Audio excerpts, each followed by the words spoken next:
Salut à tous et bienvenue pour ce 7ème numéro d'Inside Catch Attack sur Johnny Catch, dans lequel on découvre ou on redécouvre ensemble l'époque qui m'a fait tomber amoureux, comme beaucoup d'entre vous, de notre belle passion. Souvenez-vous, la semaine dernière, Raw avait eu 15 sur 20, alors que SmackDown avait eu 10 sur 20 et l'ECW 4 sur 10, pour une moyenne globale de 12 sur 20. Dans le show rouge cette semaine, ça va être chaud, avec les répercussions d'un No Way Out incroyable la veille. On va voir comment la situation entre le champion Randy Orton, Triple H et John Cena va évoluer, mais aussi si Maria va décider de poser dans Playboy ou pas. Si Vince McMahon va vraiment mettre une raclée à son fils illégitime Hornswoggle dans un Steel Cage.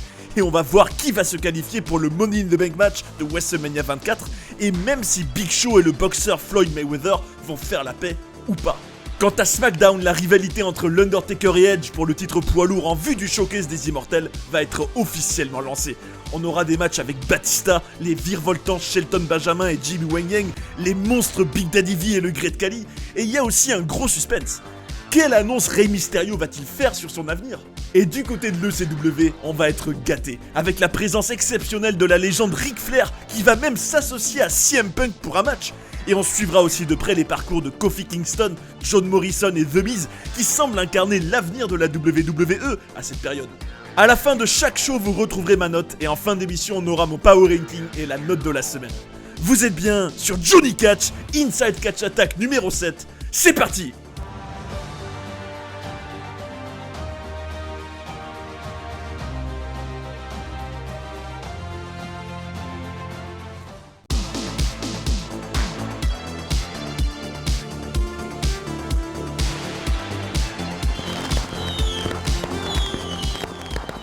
J'espère que vous avez eu le temps de vous remettre de No Way Out et son main event exceptionnel, qui a vu Triple H remporter un Elimination Chamber match, parce que ce soir promet d'être tout aussi bouillant. The Game ouvre cette édition du show rouge avec ses lunettes de soleil et sa veste en cuir. Et comme nous l'annonce JR, il ira affronter Randy Orton à WrestleMania pour le WWE Championship. Je dois vous l'avouer, je suis très heureux ce soir. Ce n'était pas le cas il y a 12 mois. J'étais dans un fauteuil roulant et j'ai dû regarder WrestleMania 23 depuis le banc de touche. Aujourd'hui, et après avoir ratatiné 5 autres gars, je peux vous regarder et vous dire The Game est de retour au plus grand show de l'année, WrestleMania. Et quand je sortirai de cette soirée, je serai un 12 fois champion du monde, déclare ce Weeble Assassin, interrompu par celui avec qui il a rendez-vous le 30 mars, Randy Orton. Le Legend Killer voit la situation comme une sorte de cercle. Hier soir, c'était John Cena, juste avant, il y a eu Jeff Hardy, Chris Jericho, Shawn Michaels, mais tout avait commencé par Triple H pour ce règne de celui qui a mis une claque à l'arbitre à No Way Out. Il y a 4 ans, quand je suis devenu le champion du monde poids lourd, tu étais jaloux, et tu l'es encore plus aujourd'hui, parce que je suis encore meilleur, s'exclame Orton, qui est à son tour interrompu par la musique du vainqueur du Royal Rumble 2008, John Cena. Le leader de la C-Nation va tourner le champion de la WWE en ridicule, avant de demander un rematch dès ce soir. Le vainqueur de ce match sera le champion de la WWE et ira affronter The Game à WrestleMania. Peu importe qui gagne, je lui battrai les fesses, répond Triple H à Orton, qui essayait de le manipuler pour qu'il aille contre ce rematch. William Regal entre en scène et assure à The Game qu'il a bel et bien gagné sa place pour WrestleMania. L'anglais dit ensuite à Orton que son acte d'hier a terni l'image de Raw, et donc la sienne. Ce soir, nous aurons effectivement un Cena contre Orton, mais sans titre en jeu. Si Cena gagne, il intègre le match entre Orton et Triple H. Si c'est Orton qui l'emporte, on reste sur la configuration initiale. Tout naturellement, ce Weeble Assassin est excédé, car un potentiel triple threat match rendrait sa mission plus difficile, et c'est là où ça devient particulièrement intéressant. C'est The Game qui sera l'arbitre spécial de cette confrontation au sommet entre Cena et Orton. Le favori de la foule et champion intercontinental Jeff Hardy fait son entrée avec une toute nouvelle musique bien plus entraînante et humaine que l'ancienne, No More Words, du groupe Endeavor After qui est aux abords du ring. Son adversaire du soir n'a pas forcément besoin d'une nouvelle musique, mais bien d'une brosse à dents et d'un, voire plusieurs pots de dentifrice. Vous l'aurez compris, il s'agit du fracassé Snitsky. Le vainqueur du combat se qualifiera pour le Money in the Bank match de WrestleMania 24.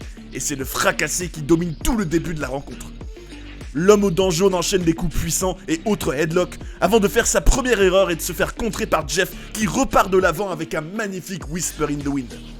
L'homme qui a été en finale du Chamber Match contre Triple H à No Way Out enchaîne peu après un Twist of Fate et sa superbe Swanton Bomb pour être le premier qualifié en vue du match à la mallette au Gwen Daddy of them all. Est-ce que Maria doit poser pour Playboy? C'est la question que toute l'Amérique, le monde entier se pose et qui préoccupe particulièrement Jerry Lawler ce soir. On nous annonce que Floyd Money Mayweather est présent ce soir. On le voit échanger avec Mysterio dans une loge, et on imagine que ce qu'il s'est passé avec le Big Show à No Way Out va se poursuivre ce soir. Mike Adamle nous demande d'accueillir le Heartbreak Kid Shawn Michaels, qui arrive avec une veste en cuir légère et un bandage sur le front, lui qui avait eu le crâne ouvert dans l'Elimination Chamber de No Way Out. Mr. WrestleMania a une annonce de la plus haute importance à nous faire. C'est un honneur et un privilège de vous présenter le premier intronisé au Hall of Fame de l'année 2008. C'est un homme que j'ai idolâtré durant toute ma carrière, et il est la raison pour laquelle je me suis lancé là-dedans. Et peu importe ce que les gens peuvent dire, il est le meilleur catcheur de tous les temps. Encore plus important que tout ça, c'est mon ami, déclare solennellement Michaels avant qu'on puisse voir un superbe clip sur la carrière du Nature Boy. Je suis désolé, mais personne ne mérite ça plus que cet homme. Mesdames et messieurs, je vous demande de me rejoindre pour féliciter le Nature Boy Ric Flair. Et je veux faire ça de la meilleure manière possible, mais ce sera jamais assez bon. Avec moi, wow! Poursuit HBK, qui a une larme prête à couler dans le coin de l'œil. C'est une déclaration pleine de respect, d'amour et de sincérité à laquelle on vient d'assister. Et c'est beau de voir ça. Le business du catch en sort vraiment grandi. Paul Burchill arrive sur le ring accompagné par sa sœur Katie Lee. Son adversaire, tout de rouge vêtu, super crazy, est déjà là, et c'est parti pour ce match entre le luchador mexicain et le barbare anglais. La foule scande « Paul the Pirate » pour des raisons que certains d'entre vous auront devinées, et c'est avec un écrasement de la face surpuissant que l'anglais réussit à couler le mexicain sous les yeux admiratifs de sa sœur. Très sincèrement, je lui trouve rien de bien particulier à ce Burchill, ni à sa sœur d'ailleurs. Et pour moi, il n'a rien à faire dans le flagship show de la fédération, mais plutôt à l'ECW. Randy Orton arrive dans le vestiaire pour parler avec Triple H, qui est au téléphone. Le Legend Killer fait du lobbying auprès de celui qui sera arbitre ce soir, pour le convaincre que Cena ne doit absolument pas intégrer le match. « Qui t'a appris à faire ça, hein ?» lui répond Triple H, avant de poursuivre en lui disant qu'il va faire les choses de la manière dont lui le veut ce soir, et que si quelqu'un devra être favorisé, ce sera lui-même. La musique de l'athlète le plus large au monde retentit, et c'est avec une mine vraiment déconfite et un pansement sur le nez qu'apparaît le Big Show. Étonnamment, l'ancien champion du monde s'excuse publiquement pour son comportement à No Way Out, et il demande à Mayweather de le rejoindre sur le ring. Ni une ni deux, le boxeur débarque avec une musique assez classe et tout un clan autour de lui. Floyd dit au Big Show qu'il est un fan de la WWE depuis des années, et que quand on provoque le meilleur combattant du monde, il est obligé de réagir. « J'essayais pas de te provoquer, je voulais juste faire un coup de pub basé sur notre différence de taille. Mais c'est ok, c'est du passé. Je veux te dire droit dans les yeux que je suis désolé, lui répond le Big Show qui lui tend la main. Mayweather tergiverse et finit par serrer la poigne du géant avant de quitter le ring. C'est une affaire qui semble réglée entre les deux athlètes. Hé, attends une minute Floyd. J'ai fait exactement ce qu'on m'a dit de dire, et maintenant j'aimerais dire ce que j'ai sur le cœur. Tu dois savoir que la seule manière que tu avais de m'atteindre, c'était avec moi à genoux, et même à genoux, j'étais plus grand que toi. On sait tous les deux que si je voulais, je t'écraserais en 2 minutes. Pourquoi tu accepterais pas un match contre moi? Imagine ça, le plus grand combattant au monde contre le combattant le plus large au monde. Provoque le Big Show, ce qui rend Floyd dingue dans la minute et le fait traverser la rampe en courant. Le boxeur fait face au géant et lui fait savoir qu'il accepte avant de mimer une droite qui fait sursauter le Big Show. On a droit à un magnifique décompte en vue de WrestleMania 24 avec la superbe musique Light It Up de Rev Theory et on est désormais à 41 jours du show que tout le monde attend. Le match à venir est un match de qualification pour le Money in the Bank match de WrestleMania 24, annonce Lilian Garcia, avant d'annoncer Mr. Kennedy qui arrive à toute allure et celui qui est déjà sur le ring, Val Venis. Celui qui nous vient de Green Bay dans le Wisconsin va dominer la très courte rencontre outrageusement, jusqu'à placer son mic check pour valider sa qualification. La cage du Steel Cage match entre Vince McMahon et Hornswoggle arrive doucement, mais sûrement au niveau du ring. Et après une page de publicité, on retrouve le président accroché à l'intérieur de la cage, prêt à donner une bonne leçon à son fils. L'Irlandais est accompagné au ring par son compatriote Finlay, qui aura bien sûr l'interdiction de rester dans la cage. L'Irlandais rechigne à sortir de l'édifice et c'est JBL qui lui fracasse la porte dessus avant de littéralement le menotter aux cordes du ring. Quelle brutalité de la part du Texan. Ça lui va admirablement bien d'être un homme de main du grand Manitou. Ce dernier va d'ailleurs enlever sa ceinture et frapper son fils avec à de multiples reprises. McMahon sort de la cage et va laisser à JBL le soin de faire le sale boulot. Bradshaw va balancer Hornswoggle de toutes ses forces sur la cage en fixant Finlay qui a le cœur brisé par ce qu'il voit et qui veut prendre la place de son compatriote. L'assaut de JBL est violent, entre coups de pied, descente du coude et autres side slam directement sur la cage en métal. Vince semble être ébranlé par la brutalité de la scène et demande à Bradshaw de quitter la cage et à une équipe médicale d'aller aider Hornswoggle. « Je suis désolé, fils, je suis désolé », s'exclame Vinnie Mac, alors que Finlay, toujours menotté, promet l'enfer au duo McMahon-Layfield dans une rage intense. Un peu de légèreté avec toute cette tension, avec la belle Maria qui arrive bras dessus avec un Santino particulièrement apprêté ce soir. Devinez les résultats du sondage qu'on a vu précédemment. 94% des votants veulent voir Maria poser pour Playboy. Vous allez obtenir ce que vous voulez, et j'ai même le contrat ici même dans mes mains, déclare l'Italien, avant de poursuivre en nous disant que sa belle va même se battre contre celle qu'il appelle Beth Phoenix. Problème, Maria n'est absolument pas habillée pour un combat, puisqu'elle porte entre autres des talons, mais qu'importe, la glamazone arrive sur le ring. Avant que le match ne démarre, l'Italien lit le contrat et nous informe que la seule chance que Maria pose pour Playboy est de battre la championne féminine ce soir. Quel personnage ce Santino quand même. Espiègle, sournois, il a vraiment plus d'un tour dans son sac. Beth Phoenix comme il l'appelle ne fait qu'une bouchée de Maria dans le ring, avant que la revenante Candice Michelle n'apparaisse, ce qui va distraire la championne féminine. Maria en profite pour faire un roll-up et remporte le match sous l'œil d'un Santino Marella ébahi qui s'en mord littéralement les doigts. L'Italien me tue de rire en faisant semblant d'être heureux pour Maria alors qu'au fond il est dégoûté. Et je crois qu'on est bien parti pour avoir la belle Maria dans le magazine Playboy.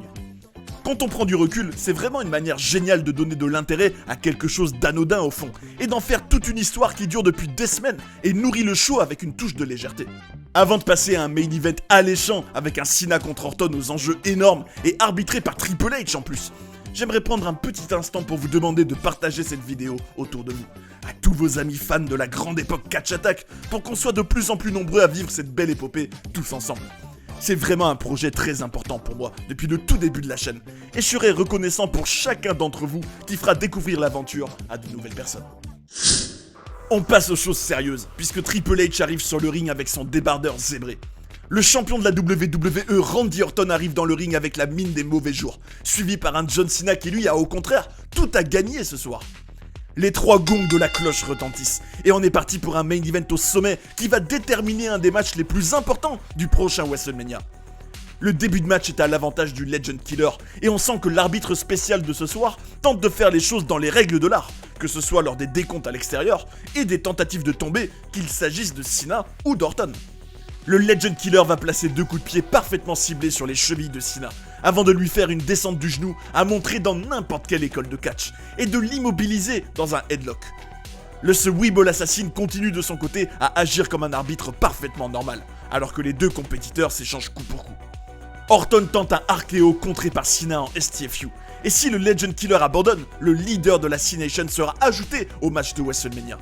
Cela n'arrivera pas, puisque ce dernier réussira à attraper la corde de justesse et Triple H va compter Cena jusqu'à 4 pour qu'il lâche sa prise. The Champ fait un tête-à-tête avec The Game et Orton tente d'en profiter. Monsieur Hustle Loyalty Respect le voit venir et lui assène un FU, s'ajoutant ainsi au match entre Triple H et Orton à WrestleMania. Ni une ni deux, The Game le tatane avec un pedigree avant de récupérer la ceinture du champion, de lui lancer au sol et de le tataner à son tour avec son finisher. Le show se termine avec un Triple H soulevant la ceinture en hurlant de rage devant le logo de WrestleMania. Ce soir, le roi des rois a frappé fort et se pose en favori pour remporter le prestigieux WWE Championship.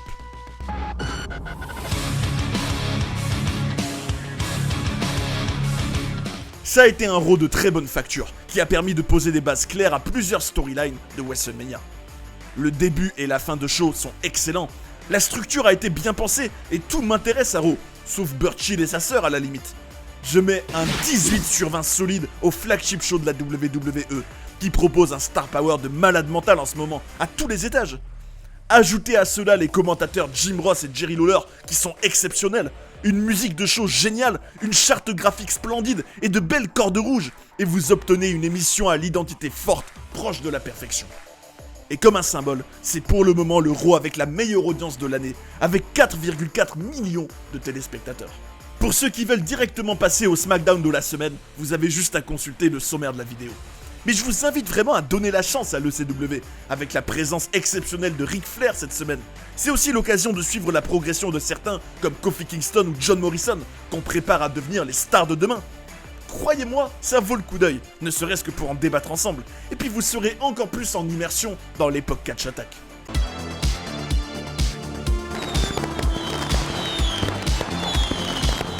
Joey Styles et Taz nous accueillent ici à San Diego, et vous ne croirez jamais qui va ouvrir l'édition de ce soir. Wouh! C'est bien Ric Flair qui traverse la rampe. Taz le félicite pour sa nomination dans le Hall of Fame de cette année. C'est un honneur énorme d'être introduit dans le Hall of Fame de la WWE, et d'être le premier catcheur actif à y être intégré est sûrement le plus grand honneur de toute ma carrière. Je ne veux cependant pas que ce soit pris comme un indicateur du fait que je sois prêt à prendre ma retraite. Je vais sur le ring chaque soir en sachant que si je perds, ma carrière sera finie. Et pour moi, ce n'est pas près d'arriver. Vous savez, être ici à San Diego en Californie, déclare Ric Flair, interrompu par Elijah Burke qui arrive sur le ring dans un silence de cathédrale. Ce dernier tient à féliciter Ric Flair et surtout à l'accueillir à l'ECW en tant que leader de la fédération. Shelton Benjamin arrive à son tour et check Elijah avant de féliciter Flair à son tour en lui disant qu'il a été le gold standard du catch depuis aussi longtemps qu'il arrive à se souvenir. Mais aujourd'hui, il y a un nouveau gold standard dans le catch et le temps de Flair est fini. Le Nature Boy dit aux deux jeunes loups qu'il a du mal à déceler le vrai du faux dans leurs discours respectifs, avant de leur dire que même tous les deux réunis, ils n'égaleront jamais le record de 16 titres de champion du monde détenu par Ric Flair en personne. Benjamin et Burke attaquent l'ancien membre de l'Evolution et c'est CM Punk qui débarque à toute allure pour aider la légende. Je dois avouer que le show démarre quand même très fort, même si j'aurais aimé voir Mark Henry confronter le Nature Boy. Burke et Benjamin marchent en étant excédés dans les couloirs de l'arène, et le GM du show, Armando Estrada, leur dit qu'il a une idée exceptionnelle. Ce soir, ils feront équipe contre Flair et Punk. Sincèrement, je m'attendais à tout sauf à ça, et j'ai vraiment hâte de voir ça. Le Jamaïcain Kofi Kingston arrive tout sourire sur le ring, et son adversaire Jason Wives, un catcheur local, l'attend. Toutes les semaines, on a droit à la même soupe, encore et encore. Vous aurez deviné la suite, les commentateurs vont passer le match à survendre Kingston, qui nous offrira une belle séquence aérienne avant de remporter le match avec son Trouble in Paradise. Le CW est comme un paradis pour moi, et s'il y a un problème au paradis, vous savez que Kofi Kingston va s'en occuper. Boum, boum, boum, boum, déclare la sensation jamaïcaine devant une foule qui s'en bat complètement les roubibis. Voici venir le Miz accompagné par John Morrison, et ce soir il va affronter la momie Colin Delaney accompagné par Tommy Dreamer. Delaney va réussir à porter quelques coups au Miz avant d'être attaqué par Jomo qui sera expulsé des abords du ring, mais c'est bien la moitié des champions par équipe qui va l'emporter. Après le match, Dreamer attaque Mizu, mais les champions par équipe vont le tataner avant de s'en prendre à son acolyte. En toute sincérité, cette rivalité, si on peut appeler ça comme ça, me laisse vraiment de marbre.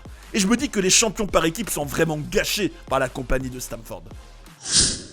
On retrouve la Barbie de la WWE en coulisses, qui est très heureuse pour Maria, avant de nous dire qu'elle aimerait elle aussi beaucoup poser pour Playboy. La blonde fait un tour sur elle-même pour nous montrer ses atouts, en nous demandant notre avis, et le malaise est vraiment intersidéral. Le fort sympathique Stevie Richards continue son retour sur les rings en affrontant James Curtis, qui est déjà dans le ring. L'affrontement durera une poignée de secondes et sera remporté par le sosie de Shawn Michaels, qui aura quand même encaissé une grosse corde à linge dans le cou, l'endroit de sa blessure. Ric Flair et CM Punk sont dans les couloirs et hurlent tous les deux « Wow !» chacun à leur tour. Ça fait plaisir de voir ces deux profils que presque tout oppose réunis dans la bonne humeur. Le Nature Boy, qui arbore un superbe peignoir bleu et noir, se dirige vers le ring avant d'être rejoint par le Kid de Chicago.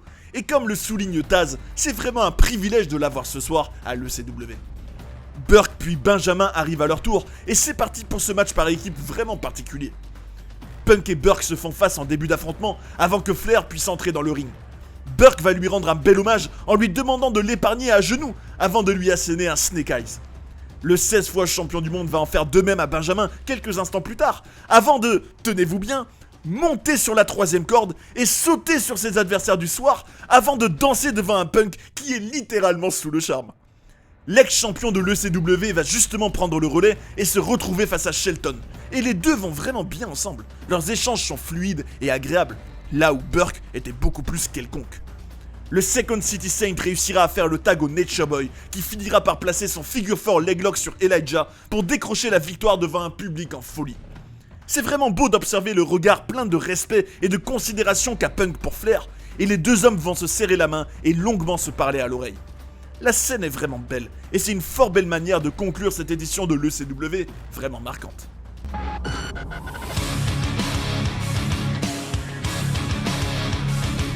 Ce soir, le show du mardi soir avait une saveur toute particulière, avec la présence remarquée de la légende Ric Flair qui a occupé en tout presque la moitié de l'épisode.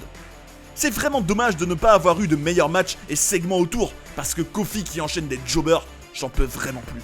Stevie Richards, je l'aime bien, mais quel intérêt de refaire exactement comme la semaine dernière?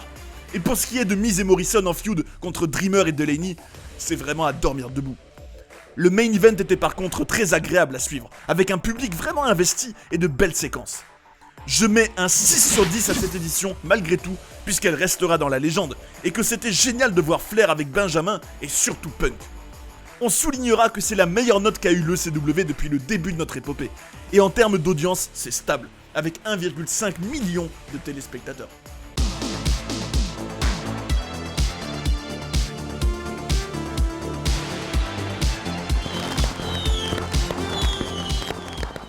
Le show bleu doit absolument redresser la barre ce soir, après une édition fainéante la semaine dernière.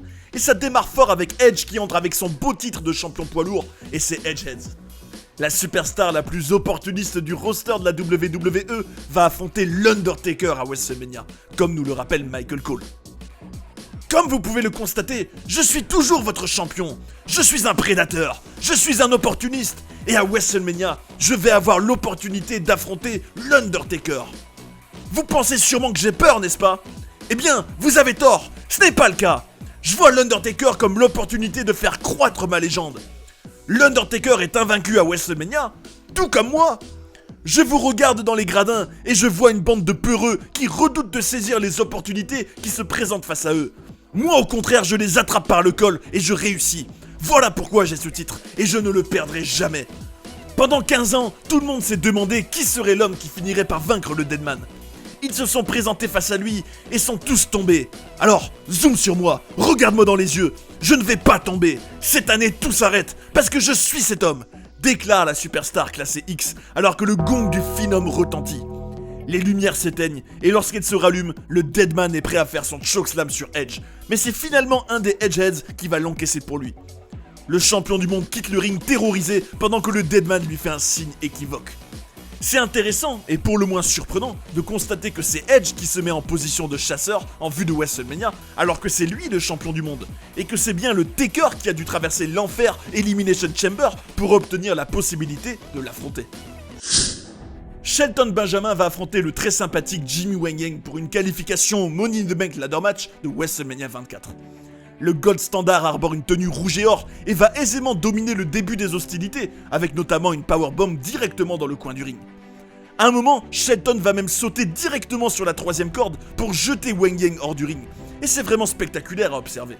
Je suis étonné de voir que le match manque quand même de rythme, alors que ces deux-là sont capables de nous offrir quelque chose de fou. Le Redneck va réussir un superbe Hurricane Rana avant de tenter un roll-up, mais Benjamin se relève au compte de 2. GWY va faire un magnifique ciseau de tête à son adversaire avant de lui porter un crossbody, et le public se met à croire en une potentielle qualification. L'espoir sera de courte durée, puisque le Gold Standard esquive le moonsault de son adversaire et le termine avec son pay dirt, validant ainsi sa qualification au match à la mallette. Theodore Long sort du bureau de GM tout heureux, et ses yeux vont pétiller quand il va croiser la route de la superbe Maryse. Cette dernière va jouer de son charme pour poser une question à Teddy et va l'emmener avec elle dans le bureau. Une invitation qui ne se refuse pas pour Long. Jesse et Festus arrivent sur le ring avant d'être rejoints par leurs adversaires du soir, Juice et Domino, accompagnés par Sherry qui est comme d'habitude en roller. Regardez cette superbe voiture avec laquelle ils font leur apparition. Avec leur dégaine et cette superbe musique, on est directement transporté dans les années 80. Dommage de pas avoir un éclairage bleu clair et rose pour accompagner leur entrée par contre. La cloche retentit et Festus va se transformer illico presto tel the amazing Floris Barthez. Jesse fait un travail remarquable en dominant le début de rencontre jusqu'à se prendre un coup de pied retourné de Deuce qui va le faire saigner du nez. Tout le match est construit pour que Festus entre en scène et tatane ses adversaires en étant cinglé, tel frère Bilo dans Borat. Ce dernier va faire tout le travail jusqu'à projeter Jesse de la 3ème corde pour un splash permettant à l'équipe de fermiers de remporter la rencontre. C'est l'heure d'accueillir Big Daddy V et je me demande ce que nous réserve le mastodonte pour ce soir. J'ai rapidement ma réponse puisqu'on aperçoit Shannon Moore qui l'attend sur le ring et vu la mine du colosse, il ne va pas faire de quartier ce soir. On a une vraie opposition de style avec l'agilité de Moore face à la brutalité du mammouth. À un moment, Big Daddy V va faire un atemi vraiment incroyable sur le torse de Shannon, avant de le projeter sur le ring comme un véritable jouet.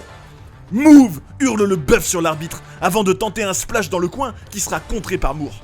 Ce dernier va fragiliser le genou du mastodonte, mais va se prendre un Samoan drop absolument démentiel avant de s'éteindre définitivement pour ce soir, suite au finisher du monstre.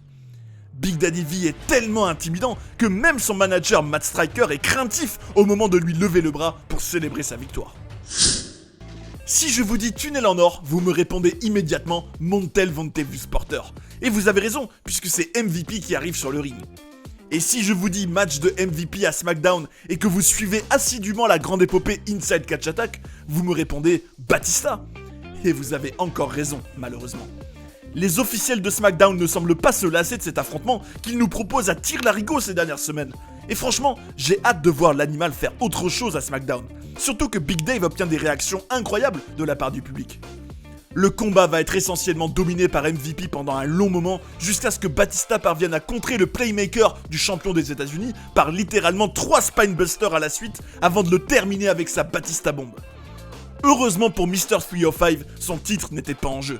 Et il serait justement temps de lui redonner de la valeur, parce qu'il est littéralement en train de pourrir sur le bas-côté depuis plusieurs semaines. Un tigre apparaît sur le Titantron avant de laisser place aux yeux enflammés du Great Khali, qui arrive sur le ring tel un animal tout droit sorti du Punjabi. Ce soir, c'est Kane qui se dressera face à lui, et ça risque d'être intéressant à regarder, tant les deux hommes sont impressionnants. Jimmy Corderas demande à ce qu'on sonne la cloche, et c'est parti pour ce combat de titans. Ces deux-là se rendent coup pour coup, et l'impact de chaque prise se fait entendre. Khali envoie un énorme big boot sur un Kane en pleine course, avant de l'enchaîner avec un chop et un vice grip quelques secondes plus tard. Le Big Red Monster parvient à prendre appui sur la corde et à tomber au sol avec Khali, qui maintient sa prise. L'arbitre fait le compte de 3 et Kane remporte cette rencontre de manière totalement impromptue, puisqu'en lui portant son vice grip au sol, Khali avait les épaules rivées au sol. Le final est certes original, mais c'est dommage de faire une nouvelle fois paraître Khali faible alors qu'il devrait être une vraie menace. Vroom vroom, c'est l'heure de faire vrombir le moteur de la superbe Harley Davidson de Chuck Palumbo. Son adversaire de la soirée, un certain Matt Jackson, l'attend sur le ring, alors qu'on nous montre l'édition du WWE Magazine de ce mois-ci, avec le Deadman en couverture et une interview de Palumbo à l'intérieur. Michel regarde la véritable tatane infligée par le motard à son adversaire sur un écran dans les couloirs de l'arène, et c'est sans surprise qu'il va remporter ce match avec une facilité déconcertante. Mesdames et messieurs, merci d'accueillir Rey Mysterio, demande Justin Roberts à la foule, alors que Michael Cole souligne le courage et l'abnégation du Mexicain qui, malgré sa blessure contractée au Chili lors de la tournée de la WWE en Amérique du Sud, a quand même voulu affronter Edge à No Way Out. J'ai de mauvaises nouvelles ce soir les amis. J'ai vu les médecins et ils m'ont dit que mon biceps droit était complètement brisé, déclare Mysterio avant d'enlever sa protection, nous laissant apercevoir son bras qui est rouge écarlate. Le luchador va devoir se faire opérer dès ce week-end, ce qui implique qu'il va devoir manquer WrestleMania. Vicky Guerrero arrive sur le stage et déclare n'en avoir rien à cirer de la blessure de Rey. Poussée par un Teddy Long stoïque, la GM va poursuivre en reprochant au Mexicain ce qu'il lui a fait la semaine dernière. Vicky tient à tout prix à se venger et ordonne à Mysterio de combattre ce soir. La General Manager demande à un arbitre de venir dans le ring, ce que Jimmy Corderas fera aussitôt, et c'est Chavo Guerrero qui sera l'adversaire du maître du 619. J'aime bien le fait de voir Vicky vraiment en pétard et rancunière, mais par contre, je trouve que faire combattre Rey dans cet état pour conclure le show est quand même moyen. Surtout qu'on a déjà eu ce match récemment et dans une meilleure configuration. Chavito tatane Rey, et Michael Cole pense que si Corderas n'avait pas peur d'être viré par Vicky, il aurait arrêté le match dès les premières minutes. Malgré sa blessure, celui qui arbore une tenue bleu ciel aujourd'hui va nous offrir quelques beaux mouvements aériens, dont une partie de son finisher, mais le pauvre Rey n'arrivera même pas à prendre appui sur les cordes pour le terminer jusqu'au bout. Chavito placera un superbe Tres Amigos sur l'ancien champion du monde poids lourd et va tenter un frog splash contré par Rey. Ce dernier va même se payer le luxe de remporter cet affrontement après un tombé acrobatique, et Vicky Guerrero n'en croit pas ses yeux. Même avec un seul bras, Rey Mysterio parvient à triompher du champion de l'ECW, qui est pour moi complètement décrédibilisé ce soir, aussi bien lui que son titre. La GM demande à ce qu'on arrête la musique et menace Rey de lui rendre la monnaie de sa pièce. Devinez qui arrive sur le ring? Le Big Show, bon sang! Cette fois, ça va vraiment être très compliqué pour le Mexicain. L'athlète le plus large au monde le ratatine comme une crêpe, avant de se tenir de tout son poids sur le bras blessé du pauvre Rey, qu'il va ensuite serrer de toutes ses forces avant de finir le luchador avec un chokeslam qui part de vraiment très haut. Boum! C'est fou de voir à quel point le luchador a plusieurs zones rouges écarlates sur le corps, plusieurs bleus également. Ce SmackDown se termine avec le géant fixant la caméra avec un regard nerveux.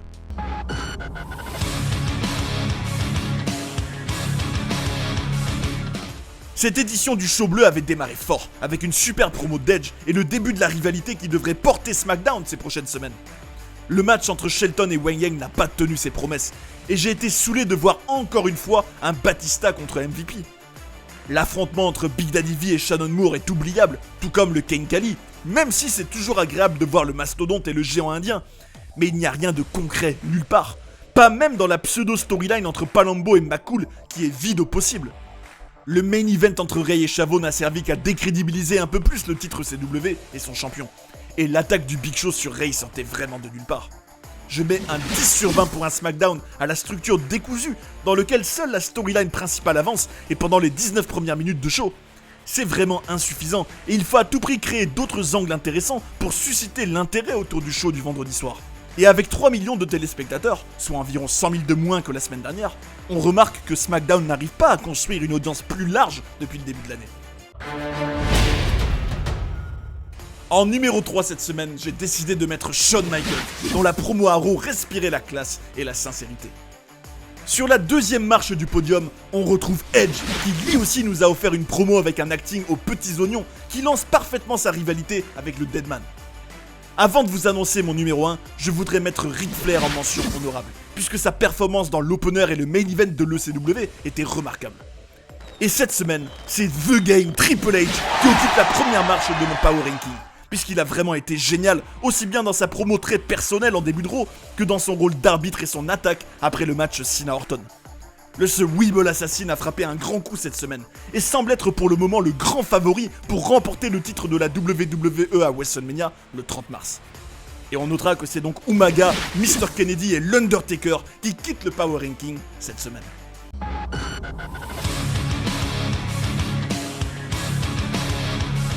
Avec un Raw qui culmine à 18 sur 20, une édition de l'ECW qui réalise sa meilleure performance depuis le début de l'épopée, et hélas un SmackDown qui obtient tout juste la moyenne, on se retrouve avec une moyenne à presque 14.